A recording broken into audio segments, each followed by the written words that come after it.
Welcome back to The Spoken Word. I'm Travis, and I am your host. In this episode, we're going to be continuing our exploration of the book of Leviticus, an often ignored book in the Old Testament that is truly the very beating heart of the Torah, the first 5 books of your Bible.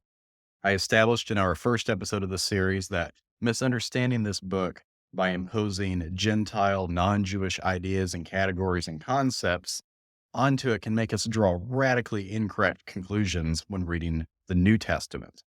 So I hope our discussions here will help us all understand the whole Bible more faithfully in its own context. The first idea in Leviticus I want to start exploring is atonement. This is going to take a few episodes to think about, but bear with me. We're going to start by reading very closely about the most holy day on the Jewish calendar, Yom Kippur, the Day of Atonement.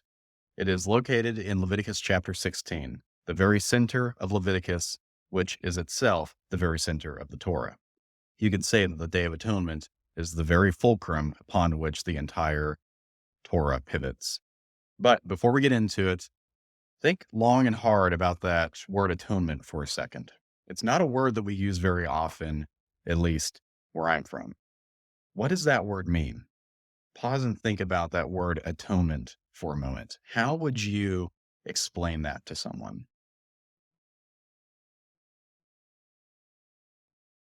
Well, one helpful place to go when you don't really know what a word means is the dictionary. So I've pulled up a couple of dictionaries here. One is dictionary.com, and it says this: atonement is satisfaction or reparation for a wrong or injury, amends. So basically, atonement would be something that you pay when you mess up. It's like a parking ticket. But there are other entries here. The last entry is very interesting. It says archaic, reconciliation or agreement. That archaic moniker there just means that this use is not really representative of how the word is used today. So this is an old usage. But at some point, it used to mean reconciliation or agreement, not so much reparation. The word origin in the dictionary here says that it was first recorded in 1505 to 1515. And it says that it's from the phrase at one, meaning in harmony, plus ment as translation of medieval Latin adamentum. And it says compare Middle English one ment, meaning unity. The suffix ment, like atonement, it says that that means a suffix of nouns, often concrete, denoting an action or resulting state, a product, or a means. The resulting state, product, or means of something. In the past, this word was known to mean reconciliation and was built upon a root that means harmony. So perhaps this word originally meant a state of harmony, perhaps. How about the Merriam-Webster dictionary? Definition 1, it says reparation for an offense or injury, satisfaction. So again, we have this reparation language of something that you pay back to fix a wrong. But just like dictionary.com, it has an entry down lower and it says obsolete, meaning this is no longer a primary usage of the word. And it says reconciliation. And it says first known use, 1513, and the meaning defined in sense 4, which is our obsolete meaning of reconciliation. But both of these dictionaries claim that the word atonement originally meant harmony or reconciliation, but both of these dictionaries call that use archaic or obsolete. So when we say atonement today, we don't mean what atonement originally meant in the 1500s. So its meaning has drifted in the past 500 years. Who came up with this word in the 1500s anyway? Well, it was actually coined by none other than William Tyndale, who was the first translator to put the Bible in its entirety into English. When he coined the term, atonement carried that original meaning of the resulting state or means of harmony and meant reconciliation to Tyndale. But today, we see atonement as a payment, as a transaction, or as reparation, as both dictionary.com and Merriam-Webster put it. So this word has drifted from a primarily relational idea in Tyndale's time to a primarily transactional idea in our time. That alone should make us wonder if we understand the biblical uses of this term properly. But to make matters more complicated, atonement isn't a Hebrew word. We just talked about that it was coined in the 1500s by an English guy. It translates a number of Hebrew terms, and it's not a one-for-one equivalent to any of them.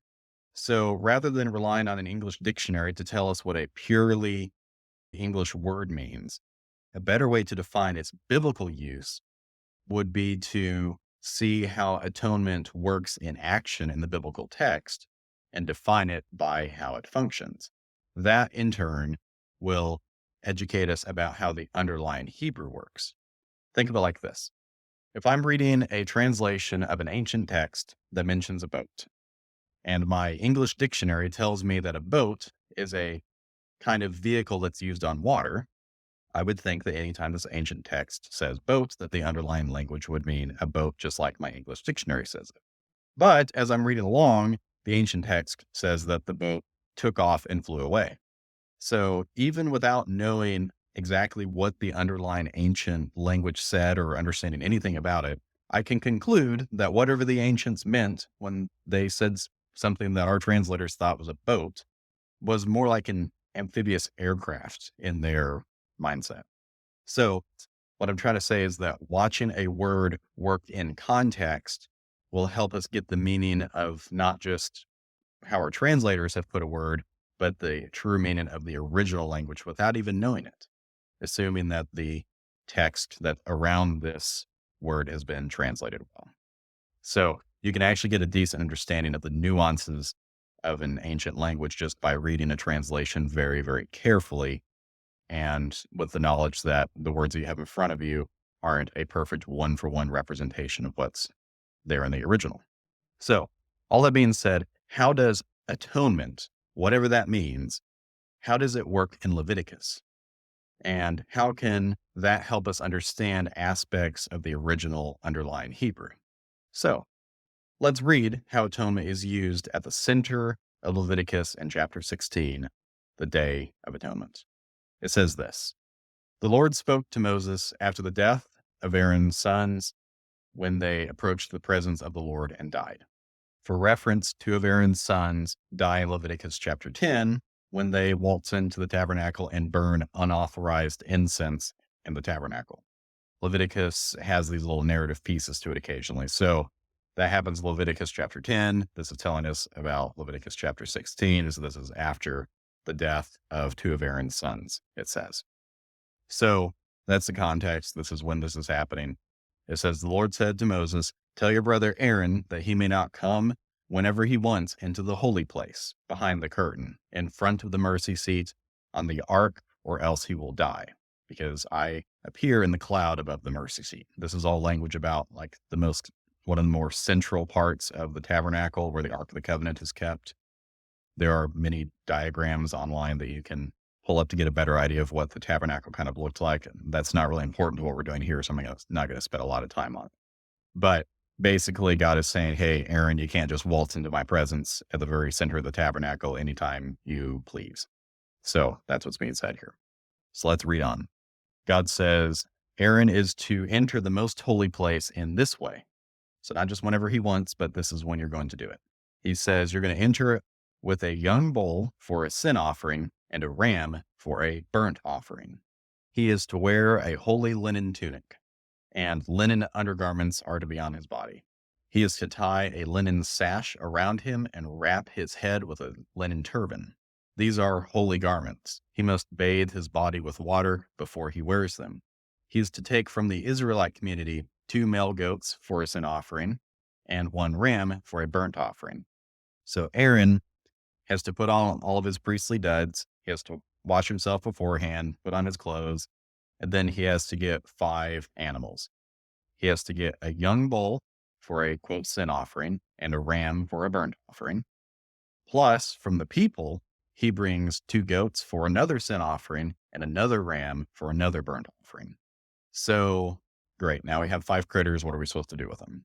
It says in verse 6, Aaron will present the bull for his sin offering to make atonement for himself and his household. So the household of the high priest. So there's our word. It says make atonement, and it's going to be with a sin offering. So, what is a sin offering and how does that work? Well, in the early chapters of Leviticus, there are a bunch of verses that are dedicated to discussing many different types of sacrifices, and a sin offering is one of them that's explained in Leviticus chapter 4. There are different ones for different situations and different types of people and all that sort of thing, but the animal that is to be used for a sin offering for a priest is a bull. So that's why Aaron has the bull. But the verses in Leviticus 4 about the common person's sacrifice are helpful.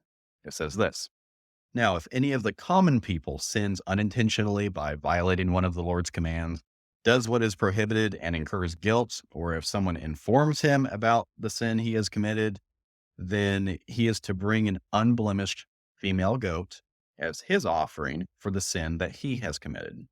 He is to lay his hand on the head of the sin offering and slaughter it at the place of the burnt offering. In this way, he will make atonement for his sins. So you kill the critter and you get forgiven. Really simple, right?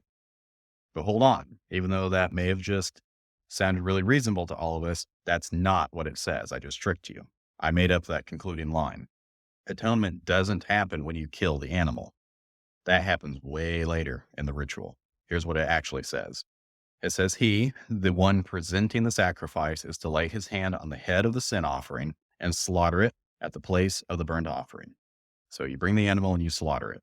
And this is away from the altar. It's just in the place of the burnt offering where that is. And it says, then the priest is to take some of its blood, the animal's blood, with his finger and apply it to the horns of the altar of burnt offering. He is to pour out the rest of its blood at the base of the altar. He is to remove all its fat, just as the fat is removed from the fellowship sacrifice. It's referencing instructions elsewhere. The priest is to burn it on the altar as a pleasing aroma to the Lord. In this way, the priest will make atonement on his behalf, and he will be forgiven. Did you catch that? The spotlight here is on what the priest does with the blood, not on the act of slaughter itself. The animal only has to be slaughtered as a way to get the blood into the priest's hands. Atonement doesn't happen until after the priest does all of his stuff, and then God forgives the person. So another delineation here is that forgiveness and atonement are not the same thing. Atonement in this context seems to be a mechanism that does something, and then God separately forgives a person. So pause and think about that. Slaughter is not the focal point of Jewish sacrifice. Let that sink in. Levitical sacrifice is not about slaughter. It's about the priest doing things with blood. Another little bit that's interesting here. The laying on of hands on the sin offering before slaughtering it is an act of appointing the animal as one's representative. And that's according to the Encyclopedia Britannica's entry on this Jewish ritual. It's not about transferring guilt to the animal or making it a substitute to die in your place. The oldest Jewish commentaries that we have would agree with this assessment. So, laying your hands onto the sin offering sacrifice that you're bringing is about appointing it as your representative. You're saying, you're going to go to God for me, not you're going to die in place of me. We do have a little bit of a biblical flavor of this as well. This isn't just going to come from Jewish tradition. We see a note here in Leviticus 1:4, where it's talking about a burnt offering, and it says he is to lay his hand on the head of the burnt offering so that it can be accepted on his behalf to make atonement for him. So again, this isn't about making this animal a substitute. It's going to be on behalf of the person bringing the sacrifice. It's accepted on behalf of you, not in place of you. It's about representation, not substitution. Ambassadors go on behalf of people. Body doubles go in place of people. This animal is seen as an ambassador and not body double. Okay, so all that to say, the animal isn't a substitute as we often think of it. And the focus is on what the priest does with blood, not simply in spilling the blood. So back to the Day of Atonement. Aaron has made his sin offering with the bull. It says, next, he will take the 2 goats and place them before the Lord at the entrance to the tent of meeting. After Aaron casts lots for the 2 goats, one lot for the Lord and the other for Azazel, he is to present the goat chosen by lot for the Lord and sacrifice it as a sin offering. So this goat's going to be a sin offering, just like what we read about. You place your hands on it, you slaughter it away from the altar, you bring the blood over, you do stuff with the blood. Okay, so that's what you're going to do with this goat that's for the Lord. But the goat chosen by lot for Azazel is to be presented alive before the Lord to make atonement with it by sending it into the wilderness for Azazel. So one goat gets killed as a sin offering for the Lord, and the other is sent into the wilderness for Azazel. In a moment, we're going to learn that the second goat for Azazel is going to carry away the sins of the people with it. It is a sin bearer. And while we're at it, brief rabbit hole here, but no one has a clue what Azazel really means. It is in Strong's Concordance, and it is word 5799 for those that care about it. There are a few interesting details about it, though. The L ending here is used in proper names like Daniel, Michael, Gabriel, Nathaniel, Samuel, and so on and so forth. That word L means God, essentially. Sometimes God is just called El, and that word is connected to the word Elohim that we've addressed before. And in some ancient Jewish texts like First Enoch, which is a Second Temple Jewish text that's written way after this, Azazel is indeed a proper name. And it's the name that is given to an angel who rebels against God and ultimately gets imprisoned somewhere out in the wilderness. So Jews have certainly had other traditions, but the tradition in First Enoch of Azazel being a fallen angel is the oldest written Jewish interpretation that we have of this word. Sometimes your translations are just going to call it scapegoat or wilderness or something like that, but that's what the word is here. And at least some Jews have imagined that as a entity that's out in the desert somewhere.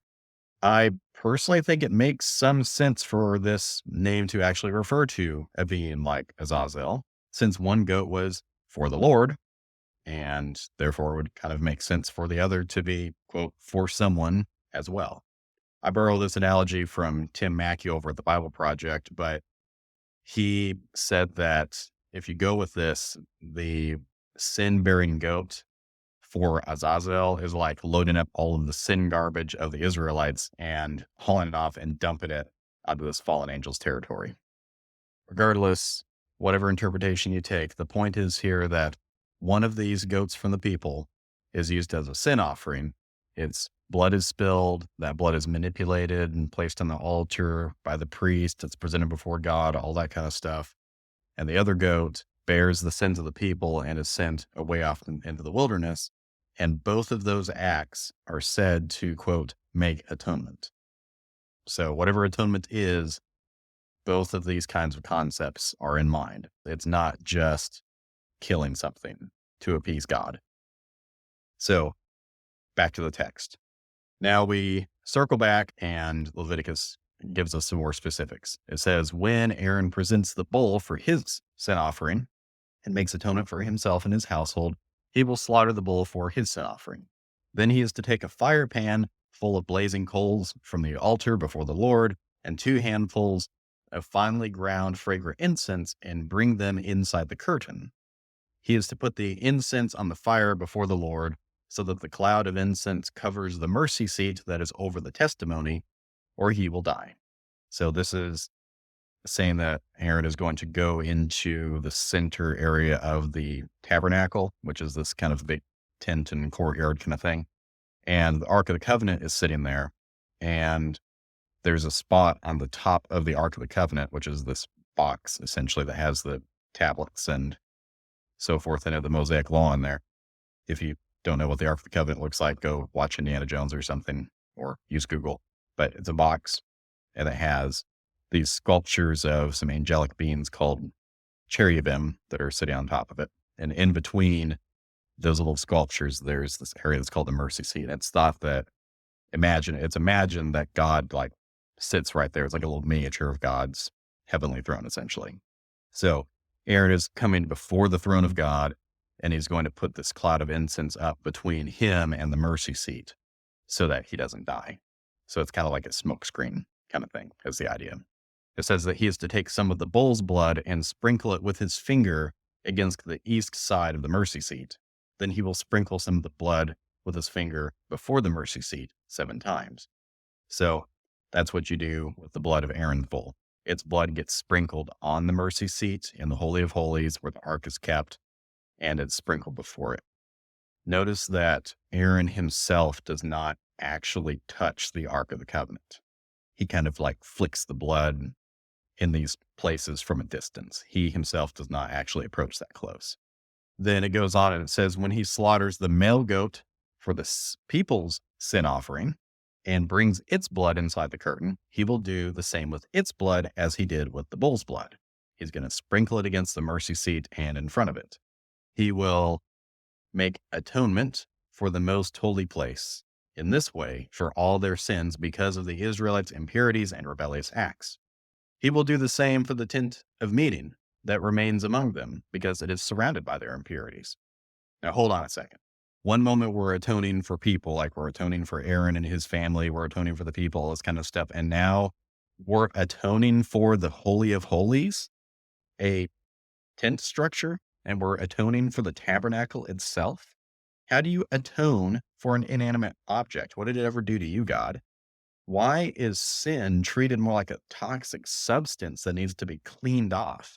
That's kind of the imagery that we're getting here, right? So tuck those questions away. We're going to address them. So let's go back to the text. No one may be in the tent of meeting from the time he enters to make atonement in the most holy place until he leaves after he has made atonement for himself, his household, and the whole assembly of Israel. Then he will go out to the altar that is before the Lord and make atonement for it. Wait a minute. So we're making atonement for a thing. Again, not a person. We're making atonement for the altar. He's going to take some of the bull's blood and some of the goat's blood and put it on the horns on all the sides of the altar. He is to sprinkle some blood on it with his finger 7 times to cleanse it and set it apart from the Israelites' impurities. Now let's backtrack for a second and make sure we remember what's happening here. The blood from Aaron's sacrifice, the blood of the bull that he presented for his sacrifice and the sacrifice of the high priest's household as a sin offering, that blood and the blood of the goat, which is the sin offering for the people, both of those animals' blood gets sprinkled before the Ark of the Covenant. All of that blood then gets sprinkled around the tabernacle, and now it gets smeared onto the altar itself. So here, just like the Holy of Holies and the tabernacle, the altar itself has to get atoned for. Notice again that killing is not what finally brings atonement. It's just part of the process. Atoning happens once you actually go and do stuff with the blood. By the way, why are we doing all this stuff with the blood anyway? Like, why couldn't we do, I don't know, Windex or something else if we really want a detergent? Well, that's answered in Leviticus chapter 17, so the chapter immediately following the Day of Atonement. And in verses 10 and 11, it says, if any one of the house of Israel or of the strangers who sojourn among them eats any blood, I will set my face against that person who eats blood and will cut him off from among his people. Why? For the life of the flesh is in the blood, and I have given it for you on the altar to make atonement for your souls. For it is the blood that makes atonement by the life. That's the ESV translation, by the way, and I really like the way that it rendered this. It says that blood makes atonement by the life, by the life, by the life. The life is making atonement. So the idea here is that blood is used as a symbol or a representation of life. And life is the thing that's doing the heavy lifting in accomplishing atonement, whatever that is.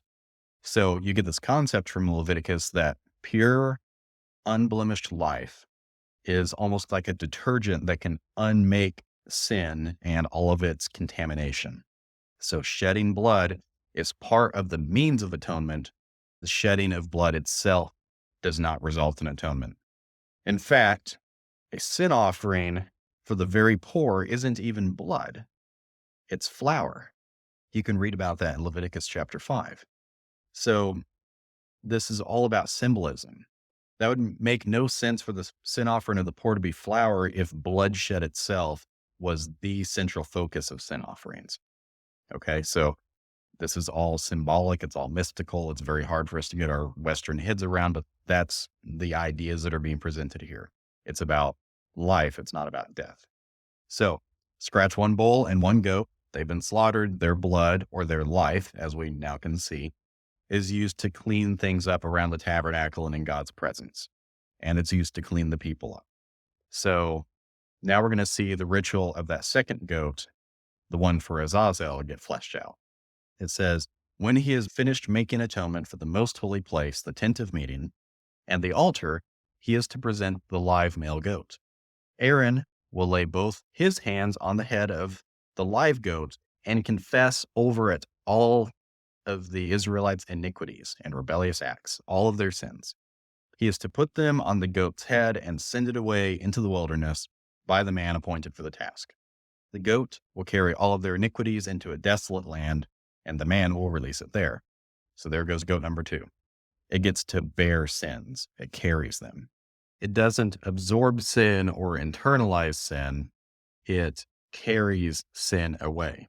It says the goat will carry all their iniquities into a desolate land, and the man will release it there. So again, there's nothing here about punishing the goat. The goat isn't punished.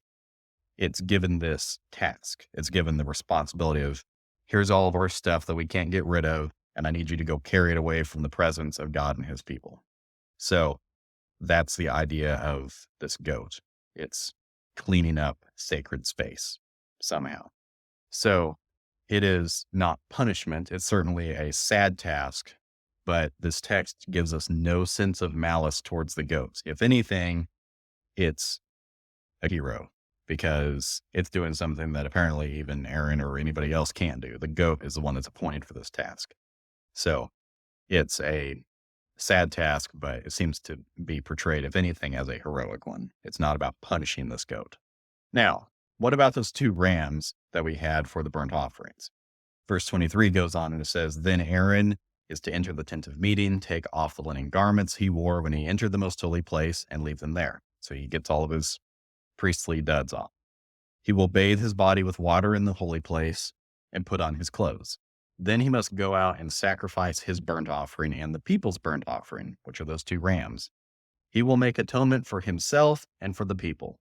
He is to burn the fat of the sin offering on the altar. So we've done all the stuff with the blood. We've sent the scapegoat, as it's sometimes called, away, the goat that bears the sin of the people. That's all been done. Aaron gets all of his priestly clothes off. He washes himself, and then he goes and takes these 2 rams as burnt offerings, and he also takes the fat from the sin offerings that he's already done all the stuff with the blood with, and he takes all of that and he presents those as burnt offerings. So that's 5 for 5. All of our critters are now accounted for. Then it goes on and gives us a little bit of details about some cleanup duty. It says the man who released the goat for an uninhabitable place is to wash his clothes and then bathe his body with water, and afterward he may re-enter the camp. The bull for the sin offering and the goat for the sin offering, whose blood was brought into the most holy place to make atonement, must be brought outside the camp, and their hide, flesh, and waste burned. The one who burns them is to wash his clothes and bathe them with water. Afterward, he may re-enter the camp. So hide and all this other stuff that weren't used in any of the rituals from the sin offerings, those are going to go outside the camp, and you're going to torch those. And it says in verse 29, this whole ritual is to be a permanent statute for you. In the 7th month, on the 10th day of the month, you are to practice self-denial and do no work, both the native and the alien who resides among you. Atonement will be made for you on this day to cleanse you, and you will be clean from all your sins before the Lord. It is a Sabbath of complete rest for you, and you must practice self-denial. It is a permanent statute. The priest who is anointed and ordained to serve as high priest in place of his father will make atonement. So it's all about the priest doing stuff once again. He will put on the linen garments, the holy garments, and make atonement for the most holy place. He will make atonement for the tent of meeting and the altar, and will make atonement for the priests and all the people of the assembly. This is to be a permanent statute for you, to make atonement for the Israelites once a year because of all their sins. And all this was done as the Lord commanded Moses. Okay, so we just survived this whole chapter. So let's back up. I think that last passage is worth reading there again. The priest who is anointed and ordained to serve as high priest in place of his father will make atonement. So it's not the slaughtering that's going to make atonement or anything else. It's the priest that's going to do that. And he has to put on all the garments, and he is going to make atonement for the most holy place. He will make atonement for the tent of meeting and the altar, and will make atonement for the priests and all the people of the assembly. So this priest is making atonement for God's people and the place that they dwell. The verbiage here up in verse 30 is that this is all about cleansing. Verse 30, atonement will be made for you on this day to cleanse you, and you will be clean from all your sins before the Lord. So again, the whole emphasis here is not on killing things. That's just not the way that Leviticus reads. So what can we take from just really reading this closely without looking at any Hebrew language behind it? Number one, we have a high priest that's doing stuff on behalf of the people, and his actions bring atonement only once completed. So killing the animal probably isn't itself the climax of sacrifice. It's just the beginning. We also now have a concept of bearing sin, and we have the concept of a sin offering. Both can make atonement, whatever that is. We also see that sin is something like a contaminant that needs to be removed, and that atonement, whatever it is that mechanism. Sin has to be treated just like a disease, and blood is like the medicine that's going to treat that disease. So whatever the Hebrew word for atonement is, it's something that can be done to both people and things. They can all be contaminated somehow, and atonement is going to fix that somehow. So we've made all these conclusions without even touching the Hebrew. So see how just really reading this closely can change things? So to recap, I know this has been a long episode, but let's kind of bring it all home and land the plane for now.